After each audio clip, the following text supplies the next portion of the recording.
এই জাদুঘর যতদিন থাকবে এই মাফিয়া নেত্রী, এই মাফিয়া দলের হত্যাকাণ্ড সম্পর্কে মানুষ এখানে এসে তাদের প্রতি থুতু নিক্ষেপ করবে। এই দেশে যে শেখ হাসিনা নামে একজন মাফিয়া নেত্রী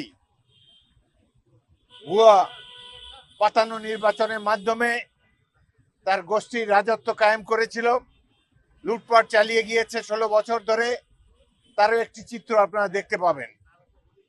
কিভাবে আপনারা দেখে অবাক হবেন, যাদেরকে তিনি হত্যা করেছেন সেই সব শহীদদের পিতামাতাকে তিনি সান্ত্বনা দিচ্ছেন যে তিনি খুঁজে বের করে তাদেরকে পরিবারের কাছে ফিরিয়ে দেবেন সেই শহীদকে, অথচ তিনি ভালোভাবে জানেন যে তাদেরকে 2-4 দিন আগেই হত্যা করা হয়েছে।